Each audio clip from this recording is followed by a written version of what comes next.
Mau'izah hasanah yang kedua akan disampaikan oleh beliau Al-Mukarram Shahibul Fadilah Romo Kiai Haji Imaduddin Utsman Al-Bantani, pengasuh Pondok Pesantren Nahdlatul Ulum Tangerang, Banten. Kepada beliau kami haturkan sallallahu ala Muhammad, sallallahu ala Muhammad, Allahumma salli ala Sayyidina Muhammad.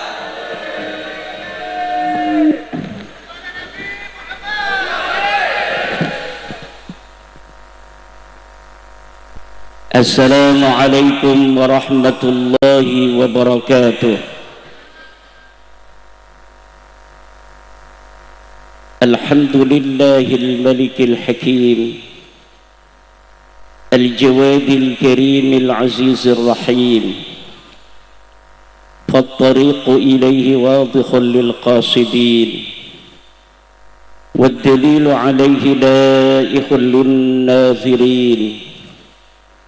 Wassalatu wassalamu ala sayyidina Muhammadin wa ala alihi wa ashabihi at-tayyibin at-tahirin. Ya hayyu ya qayyum ya hannan ya mannan, ya dayyan ya sultan, ya dhal jalali wal ikram. Allahumma amtir sabibal rahmati ala sayyidina wa maulana Syekh al-alim al-allamah al-maghfuri lahu Profesor Dr. Kiai Haji Fuad Hashim wa Mbah Abbas Buntat wa jami'il masyayikh fi hadal ma'hadil mubarak. Allahumma ighfir lahu warhamhu wa'afihi wa'fu anhu wa akrim nuzulahu wa wasi' madkhalahu واغسله بالماء والثلج ونقه من الخطايا كما ينقى الثوب الأبيض من الدنس. اللهم اجعل ذرياته من أوليائك المقربين والعلماء العاملين الراسخين العابدين الزاهدين المتواضعين المفتوحين المرزوقين المحبوبين المجاهدين الطاهرين. آمين. أما بعد.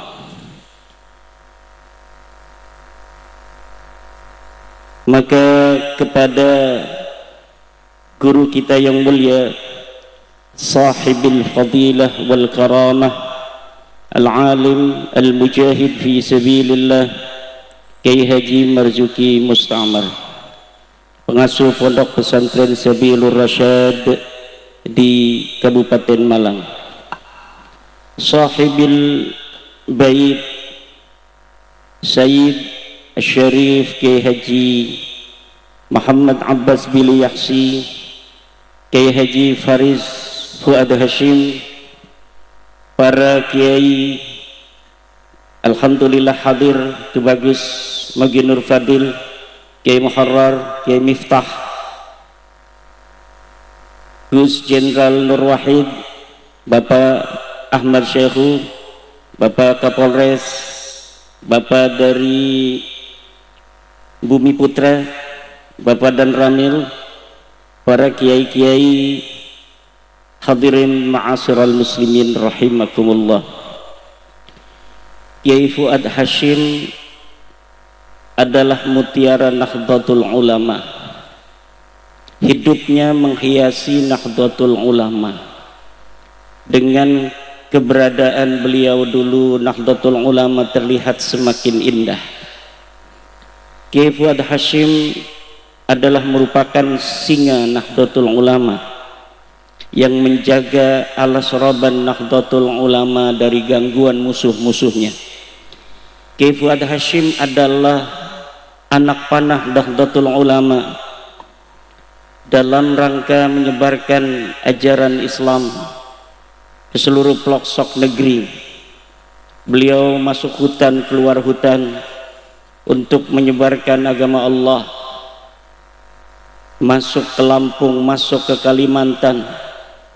Kadang-kadang beliau sedang sakit, juga beliau masih menyempatkan berdakwah di pedalaman Kalimantan, di pedalaman Lampung. Beliau adalah suri tauladan bagi kita akan sebuah makna keikhlasan. Kiai Fuad Hasyim adalah putra Nahdlatul Ulama. Kecintaannya luar biasa kepada Nahdlatul Ulama. Kalau ada yang bertanya dari mana saya dapat mengetahui kecintaan dari Kiai Fuad Hasyim terhadap Nahdlatul Ulama, saya katakan kecintaan beliau dikuatkan dengan fakta dan data. Dari mana datanya? Dari ikrar. Ikrar harus memerlukan sebuah kalimat. Dari mana kalimatnya? Beliau sudah meninggal.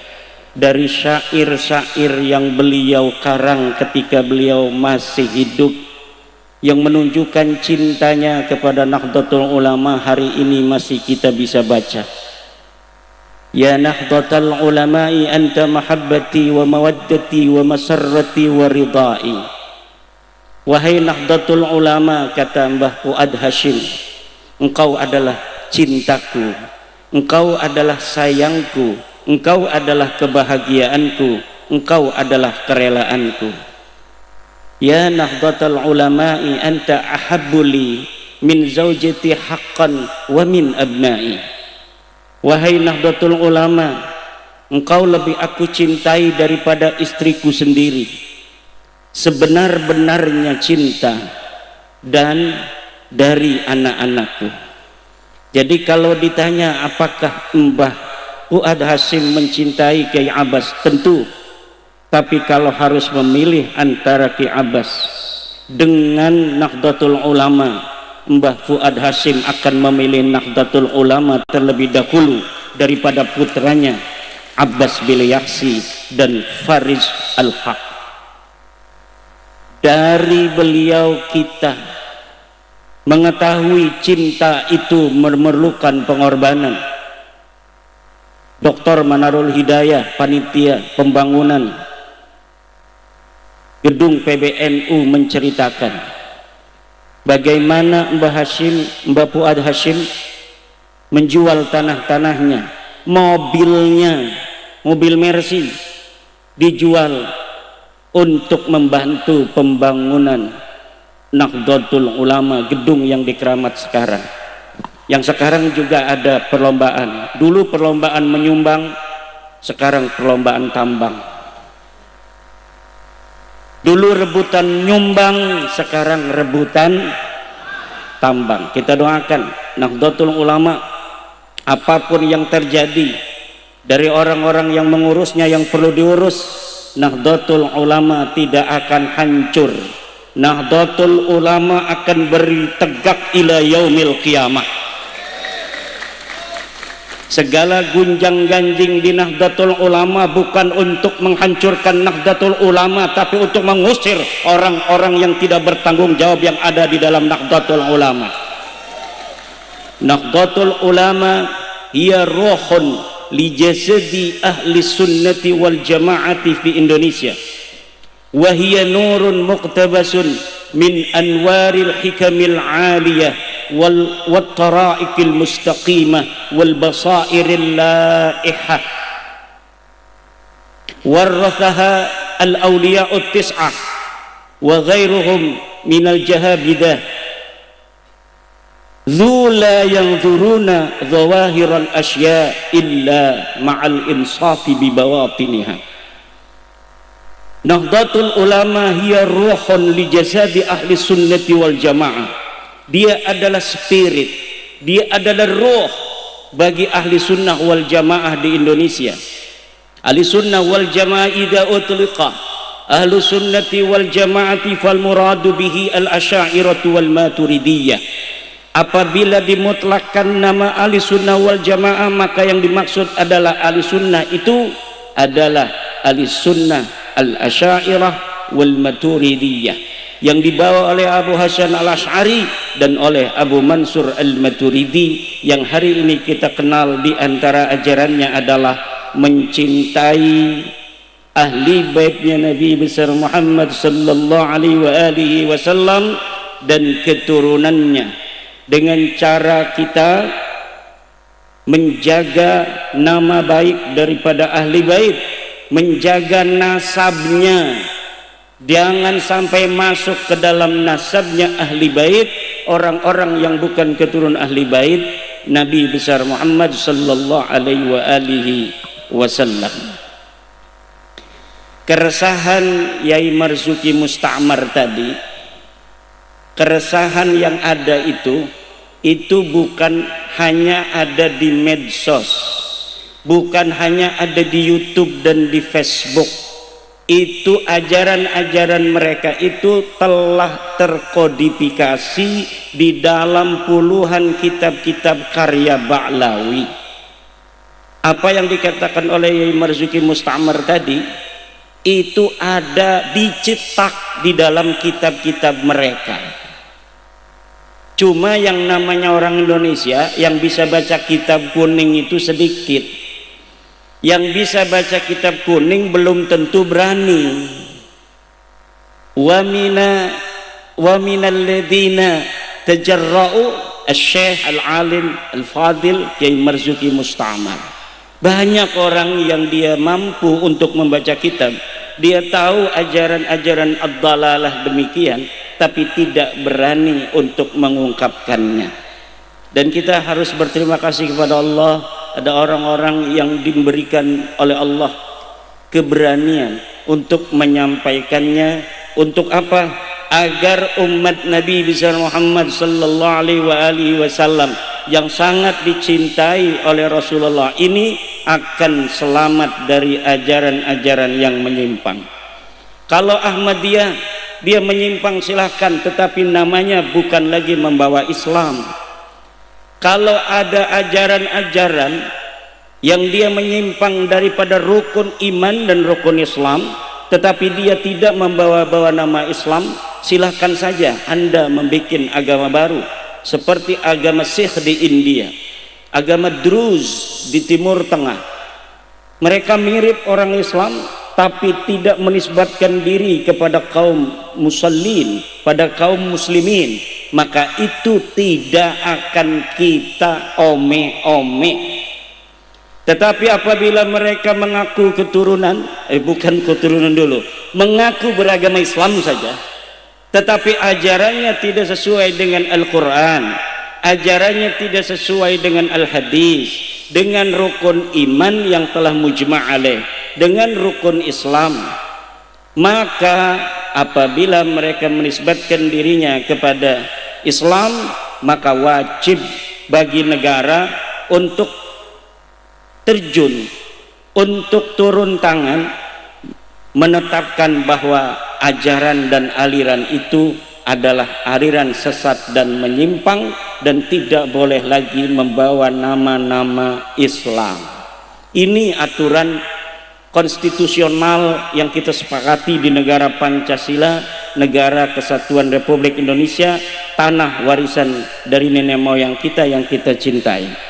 Al-Mu'ahadah Al-Wataniyah yang telah tadi disinggung oleh Gus Baris adalah kesepakatan leluhur kita, para pejuang-pejuang bangsa tahun 1945, untuk mencari format yang paling ideal untuk bangsa Indonesia yang heterogen, dari suku, dari agama. Apa format muahadah wataniyah yang paling tepat untuk bangsa kita di dalam mengikat persatuan dalam sebuah bangsa yang kita ingin bersama-sama untuk membangun bangsa dan negara ini?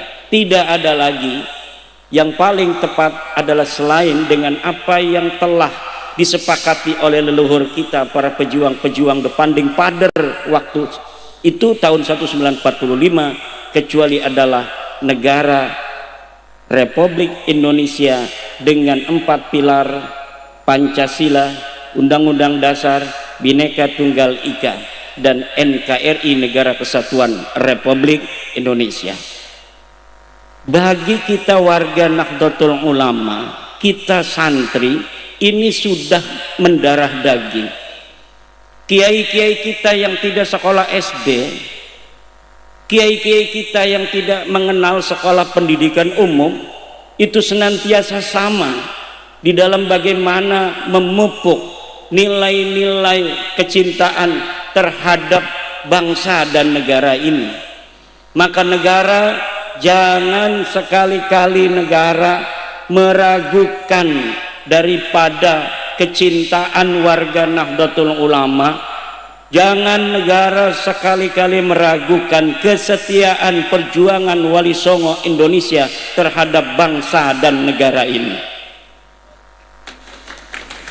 Sekarang terjadi konflik di PBNU, negara nggak usah ikut-ikut campur. Ini kalau ini yang menang kita untung, ini yang menang kita rugi, nggak ada. Siapa saja yang menang dari konflik sekarang ini di PBNU, siapa saja yang menang pasti akan bersama Negara Kesatuan Republik Indonesia.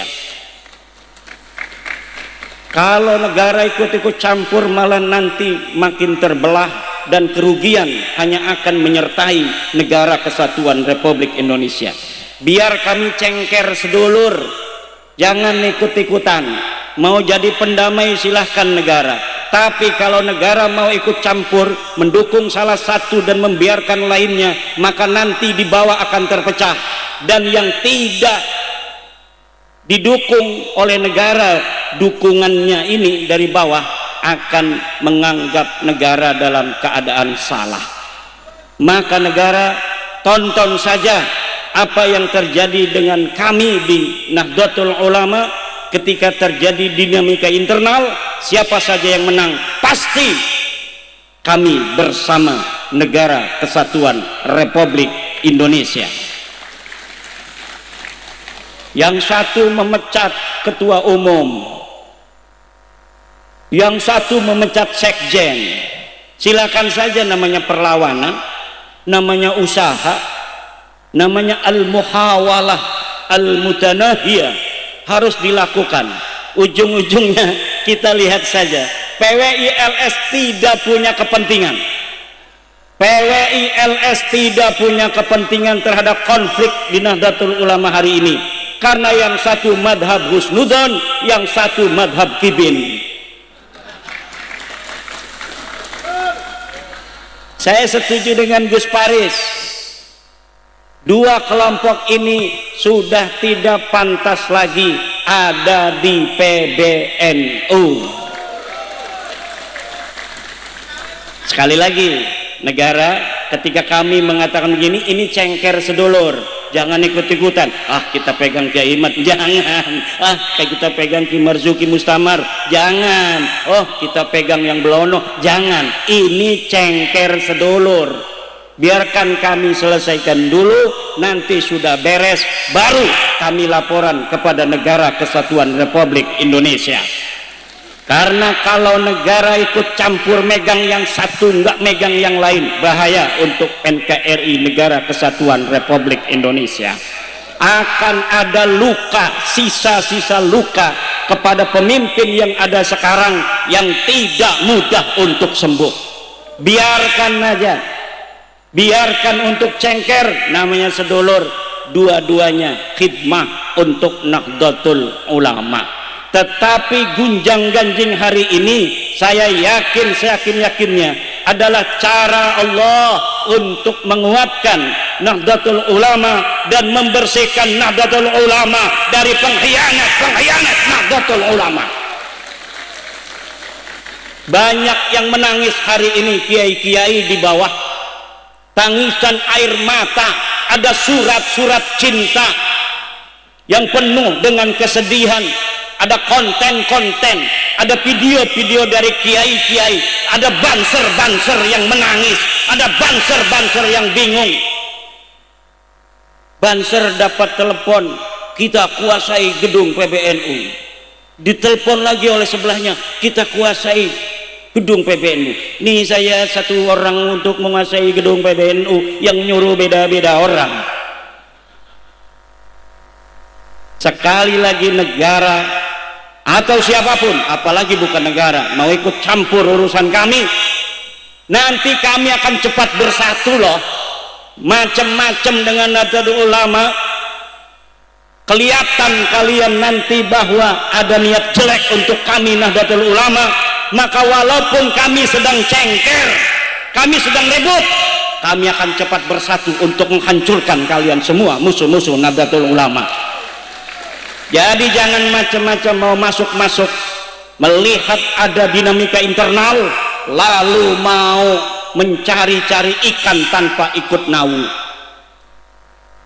mengambil ikan di air keruh, bahaya ente. Karena bagi kami Nahdlatul Ulama NKRI adalah harga mati. Kesetiaan kami warga Nahdlatul Ulama PWI LS kepada NKRI adalah final, tapi kesetiaan kami kepada pemerintah kondisional. Ini harus betul-betul diperhatikan oleh negara. Jangan ikut-ikut acak-acak Nahdlatul Ulama, mau siapapun. Kenapa? Karena kami biasa dalam dinamika internal dan kami akan bisa melaluinya sebentar lagi, dan setelah itu yang ada hanya orang-orang ikhlas yang ada di Nahdlatul Ulama.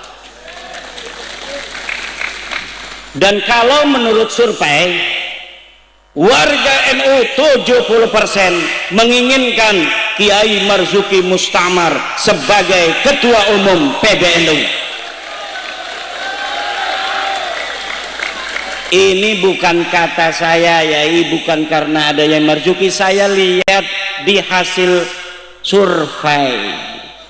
Dan nih PCNU Cirebon yang hadir, ingat, memang dalam Nahdlatul Ulama pemegang daripada suara itu PC dan PW. Tapi PC PW di dalam bagaimana PC PW itu memilih calon harus mendengar geretak hati masyarakat Nahdiyin di bawah.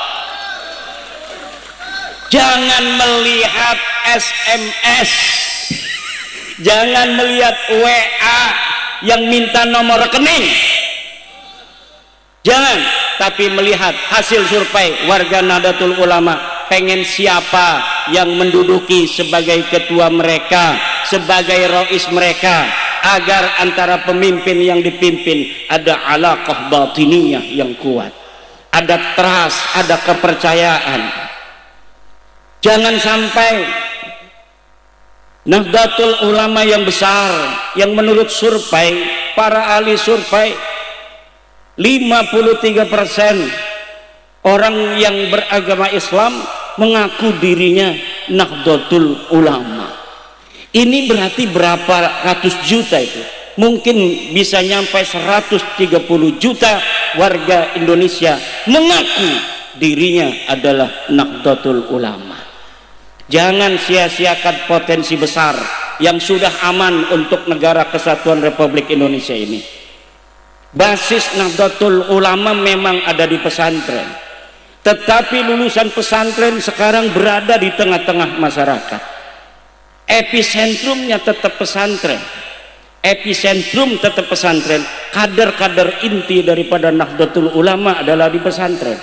Jangan bikin peraturan orang-orang PBNU, mereka yang bisa masuk PBNU hanya mereka yang mempunyai sertifikat AKNU. Ini akan menjauhkan kader-kader pesantren daripada kepengurusan Nahdlatul Ulama. Dan ini juga naturalisasi begini, orang-orang yang dulunya bukan NU, bahkan memusuhi NU, hanya karena dia ikut kaderisasi NU 3 hari langsung dia dinyatakan lebih berhak untuk menjadi pemimpin NU daripada anak-anak santri kiai-kiai NU, santri-santri buntet yang 7 tahun dia mondok, digembleng kecintaan kepada Allah, cintaan pada Rasulullah, cinta kepada agama Islam, cinta kepada negara kesatuan Republik Indonesia, cinta kepada Nahdlatul Ulama. Di kader tiba-tiba dia tidak bisa menjadi pemimpin NU hanya karena dia tidak mempunyai sertifikat AKNU. Tetapi orang-orang yang bukan NU dinaturalisasi Dia dulu mempunyai cara pandang bukan cara pandang NU. Dia tidak mondok di pesantren NU, Nahdlatul Ummah, Nahdlatul Ulum. Tidak mempunyai guru-guru yang cucu daripada Mbah Hasim, cucu murid daripada Mbah Khalil, cucu murid daripada Mbah Syekh Nawawi Banten, Mbah Abdul Abbas Buntet dan lain sebagainya. Tiba-tiba dia pantas dan sah secara konstitusi ADRT Nahdlatul Ulama untuk jadi ketua PBNU hanya karena dia punya sertifikat AKNU. Ini sama saja menjual Nahdlatul Ulama kepada musuh. Akan mudah disusupi itu. Siapapun orang bisa daftar untuk AKNU, bayarnya cuma 1 juta. Kemudian pelatihannya cuma beberapa hari saja. Akhirnya orang yang tidak mempunyai nilai-nilai ke-NU-an, kalau dibelah darahnya kuning, darahnya biru, darahnya coklat dan lain sebagainya, bukan hijau, tiba-tiba dia bisa lebih berhak untuk menjadi pengurus NU daripada santri Buntet, daripada santri Babakan Ciwaringin, daripada santri Benda Kerep, daripada santri Sidogiri, santri Lirboyo, santri Tebuireng sekalipun. Kalau tidak punya sertifikat AKNU nanti tidak akan bisa untuk menjadi pemimpin NU di setiap tingkatan, karena dianggap NU-nya tidak lulus, padahal dia belajar di para kiai-kiai yang cara pandang pemikiran paradigma NU yang tidak bisa dibantah. Ini yang sedang terjadi, dan mudah-mudahan kalau ada yang sampai menang, sampai nanti mau tamar itu, dia bisa kemudian memimpin lagi. Persyaratan-persyaratan seperti ini jangan sampai diteruskan. Bicara tentang peradaban dunia, bagaimana ingin menyatukan Israel Palestina agar tidak perang, tetapi merawat warga NU tidak mampu, PCPW tidak ditandatangani. Yang tidak mau dukung lagi muktamar depan di karateker. Kalau Cirebon yang selamat begini berarti sudah teken mau dukung itu. Kalau tidak mau dukung itu bisa di karateker. Dan ini sudah bukan rahasia lagi. Allah cinta kepada Nahdlatul Ulama, maka hari ini Allah berikan kuasanya terjadi hal demikian. Maka saya katakan pada Gus Paris tadi di rumah bahwa sebenarnya ini adalah bentuk daripada sunnatullah, rekayasa Allah, kecintaan Allah pada Nahdlatul Ulama untuk menghancurkan serpihan-serpihan pengkhianat Nahdlatul Ulama. Bicara tentang tambang, bicara tentang TPPU apa-apa istilahnya, pencucian uang dan lain sebagainya, itu hal-hal kecil yang mungkin yang bisa dibaca dan dikonsumsi oleh publik. Mungkin ada hal-hal yang lain yang kita tidak tahu dan kita tidak mau tahu. Yang penting Allah berikan kepada kita pemimpin yang betul-betul akan membawa Nahdlatul Ulama sama seperti dulu, yaitu kecintaan terhadap warga Nahdlatul Ulama, kecintaan terhadap agama, kecintaan terhadap negara dan bangsa. Ormas Islam yang berpikir bukan hanya untuk warga dirinya, warganya sendiri, bahkan bukan hanya berpikir tentang orang yang seagama, saya kira kalau ingin dipuntun, yang paling tinggi puntunnya itu adalah Nahdlatul Ulama. Dari dulu, bagaimana hasil-hasil bahsul masail Nahdlatul Ulama mengarus utamakan persatuan bangsa, perbedaan suku, perbedaan agama ini seperti tidak diperhatikan. Untuk apa?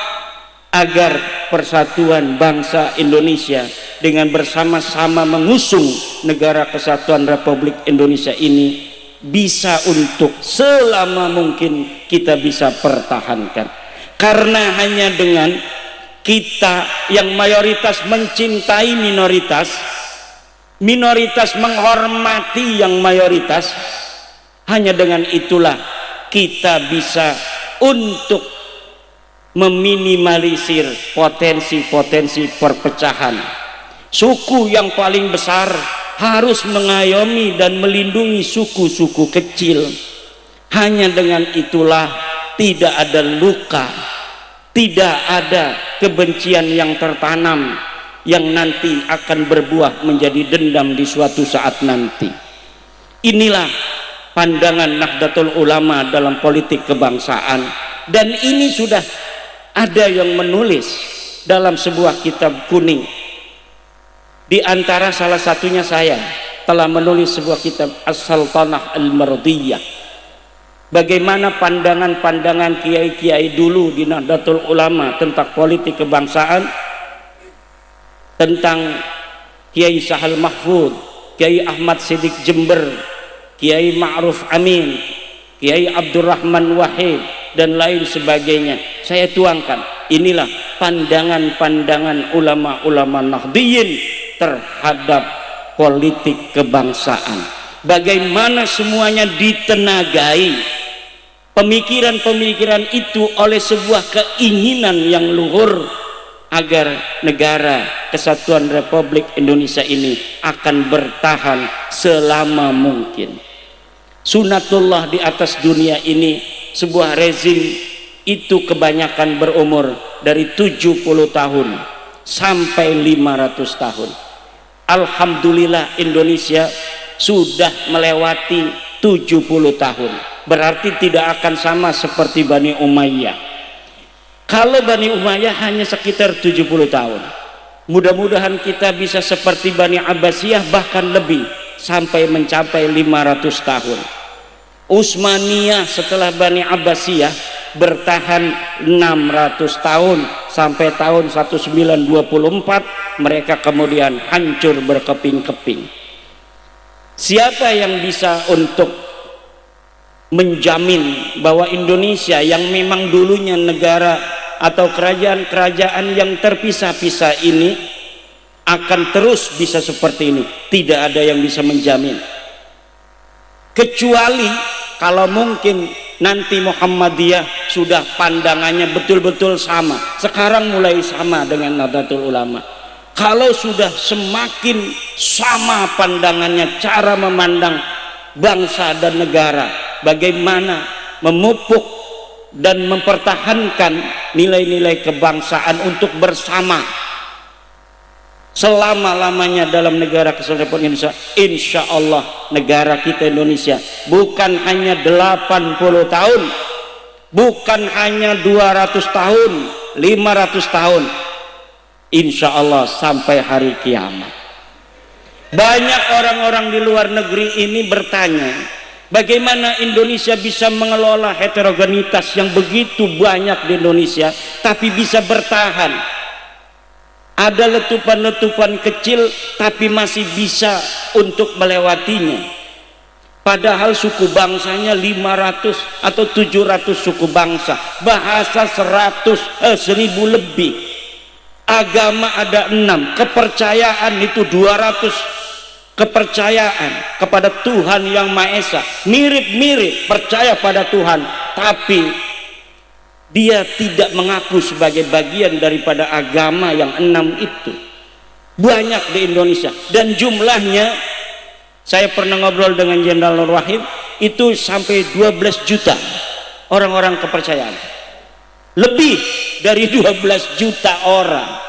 Ini adalah bangsa Indonesia, dan Nahdlatul Ulama sudah final bahwa dakwah kita harus terus kepada non muslim, karena kita meyakini agama kita yang paling benar. Tetapi jangan jadikan upaya kita dakwah kepada non muslim itu menjadi alasan kita untuk menyakiti mereka. Tidak ada, la ikraha fiddin, tidak ada pemaksaan di dalam agama. Kalau umpamanya orang-orang buntut menerjemahkan agama begitu santun, akhlak yang begitu luar biasa, nilai pengorbanan, saling tolong menolong kepada siapapun itu diperlihatkan, nanti agama-agama lain saya mau masuk Islam saja. Tapi kalau agama Islam di tataran kulitnya caci maki, saudara-saudara, jokodok, ini adalah presiden Fir'aun, menteri agamanya adalah Dajjal, setan, iblis. Kalau orang-orang yang punya otoritas keagamaan semacam ini, maka nilai-nilai Islam itu akan dianggap nilai-nilai yang primitif, yang tidak pantas orang non-Islam untuk masuk ke dalam agama Islam. Maka kesantunan yang selama ini adalah merupakan ciri khas bangsa Indonesia jangan sampai kemudian ditinggalkan dengan kita mengikuti orang-orang yang tidak punya sopan santun itu hanya karena mereka mengaku sebagai cucu Nabi. Dan sudah final daripada penelitian saya, Ba'lawi yang mengaku sebagai Habib itu bukan cucu baginda Nabi Muhammad sallallahu alaihi wasallam. Saya akan mempertanggungjawabkan kesimpulan ini di hadapan Allah Subhanahu wa taala bahwa Taufik Assegaf bukan keturunan Nabi, Rizik Syihab bukan keturunan Nabi, Bahar Smith bukan keturunan Nabi, dan seluruh Ba'alwi yang pakai Syihab, Atas, Empuk dan lain sebagainya bukan keturunan baginda Nabi besar Muhammad sallallahu alaihi wasallam.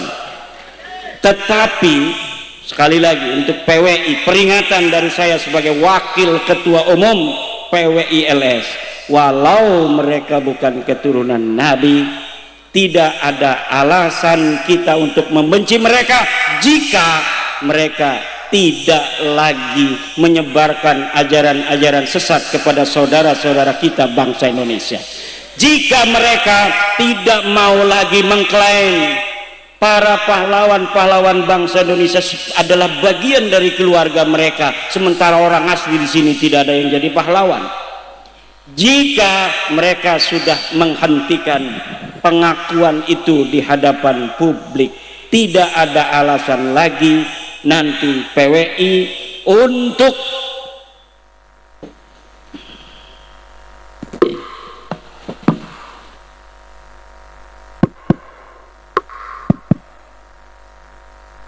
terus berfokus bicara tentang mereka.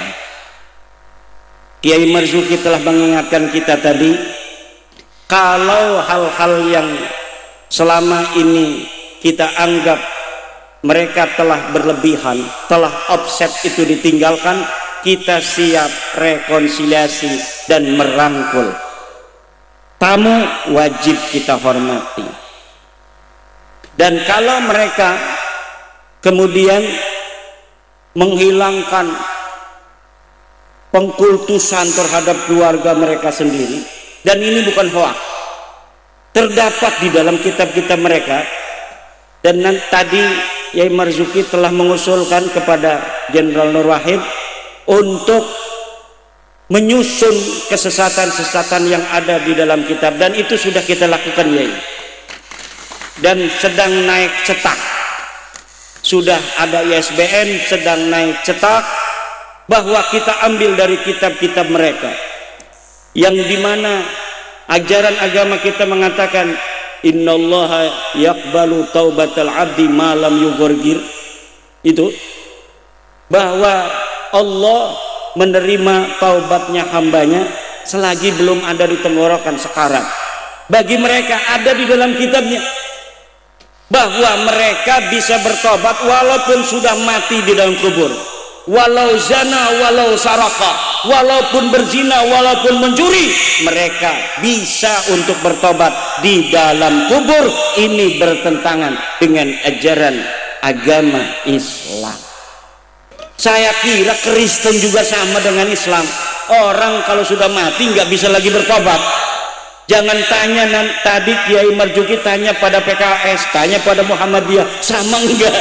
Agama Kristen juga sama ya, bahwa orang kalau sudah mati nggak bisa bertobat. Kalau kita tobatnya di dalam kubur sudah mati, ya kita berdosa saja. Nanti kita dalam kubur baru bertobat. Nggak bisa, itu ajaran bukan ajaran agama.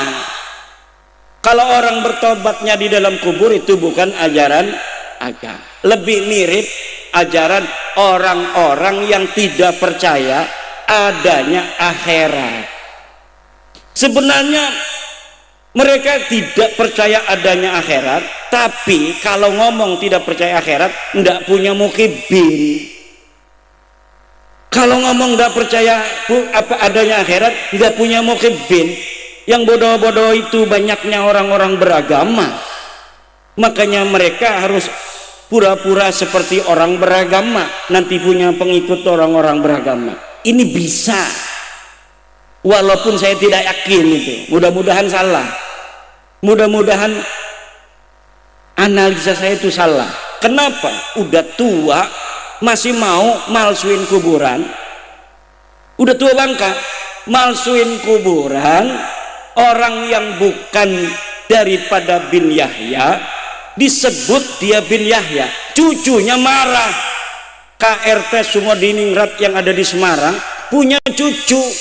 Cucunya ngerasa ini leluhurnya pejuang daripada Keraton Yogyakarta, meninggal tahun 1811, adalah orang Jawa asli. Dia panglima perang di Yogyakarta, matinya melawan Inggris, ditebas lehernya oleh Inggris, dimakamkan di jajaran Jogja. Tahun 2018 makamnya pindah ke Semarang, silsilahnya pindah dari orang Jawa menjadi orang Yaman.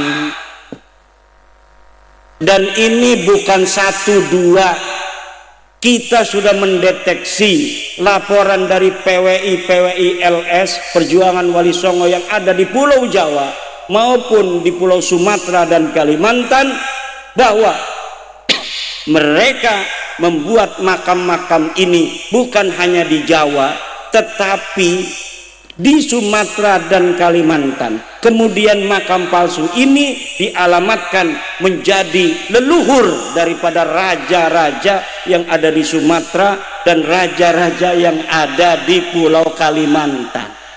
Ini luar biasa. Jadi nanti seluruh raja-raja itu keturunan mereka lah raja-raja Sriwijaya, Raja Majapahit, bisa jadi nanti itu leluhurnya dari Tarim semua, walaupun mereka belum beragama Islam. Ini yang sedang terjadi, dan keresahan ini sebagian sudah dipahami oleh para kiai, sebagian lagi ada yang belum paham, sebagian lagi ada yang tidak mau paham. Kenapa? Karena saya sudah dari dulu kiai berhubungan, tidak seperti yang kiai katakan. Mungkin kebetulan dia dapat teman Baklawi yang soleh, mungkin. Ada juga yang tidak mau baca tesis saya. Ini tesis saya, nggak mau baca. Kalau dibaca nanti kita kena khitab katanya. Kalau kita baca, kita tidak mau nurut, kena khitab, nanti dosa.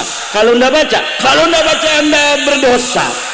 Karena berdosa itu kalau sudah datang para rasul, kitab ini rasulnya katanya. Jadi saya kitabnya tidak mau baca kiai. Saya adakan program wakaf gratis.